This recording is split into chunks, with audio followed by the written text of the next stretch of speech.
Megastar Chiranjeevi Anil Ravipudi కాంబోలో ఒక cinema start అయింది.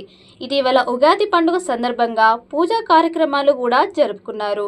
Village back drop లో రాబోతున్న ఈ చిత్రానికి సంక్రాంతి అల్లుడు అని టైటిల్ పెడతారని సమాచారం. రీసెంట్ గా తన టీమ్ ని పరిచయం చేస్తూ స్పెషల్ వీడియోని కూడా విడుదల చేశారు. అయితే అనిల్ రావిపూడి ఐడియాలజీ గురించి చెప్పాల్సిన పని లేదు. తన సినిమాలకు సంబంధించిన ప్రతి ఒక్కటి కొత్తగా ఉండేలా ప్లాన్ చేస్తారు. ఇక తాజాగా చిరంజీవి మూవీ కోసం అనిల్ భారీగానే ప్లాన్ చేసినట్టు తెలుస్తోంది. మెగా 157 కోసం కూడా అనిల్ ఎన్నో అట్రాక్షన్స్ను సినిమాలో చూపించనున్నట్టు తెలుస్తోంది. చాలా కాలం తర్వాత చిరుతో ఈ సినిమాలో ఒక పాట పాడించనున్న అనిల్ దాంతోపాటు తాజాగా ఈ మూవీలో వెంకటేష్తో ఒక గెస్ట్ రోల్ చేయబోతున్నాడట. పాత్ర కోసం అనిల్ రావిపూడి స్పెషల్గా ఒక ఫైట్తో పాటు చిరు వెంకీ వీరిద్దరి కాంబోలో ఒక సాంగ్ కూడా ప్లాన్ చేశారట.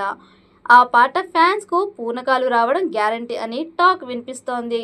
భీమ్ సిసిరోలియో సంగీతం అందిస్తున్న ఈ సినిమాను సాహు గారపాటితో కలిసి చిరంజీవి కూతురు సుస్మిత కొనిదెల నిర్మిస్తోంది.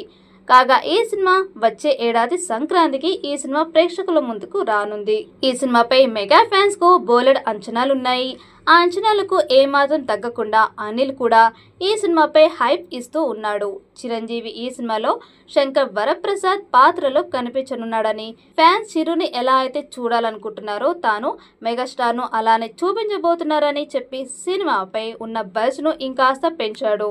చిరంజీవి కెరీర్లో 157వ సినిమాగా రూపొందుతున్న ఈ మూవీ కోసం అనిల్ చాలా పెద్ద ప్లానే వేసినట్టు తెలుస్తోంది. ఇక ఈ చిత్రంలో ఐశ్వర్య రాజేష్ ని హీరోయిన్ గా తీసుకుంటారని సమాచారం. ఈ మూవీలో చిరు సెక్యూరిటీ ఆఫీసర్ గా కనిపిస్తాడని, హీరోయిన్ కు సెక్యూరిటీగా వెళ్ళినప్పుడు అతనికి ఎదురయ్యే పరిస్థితుల నేపథ్యంలో కథ ఉంటుందని అంటున్నారు.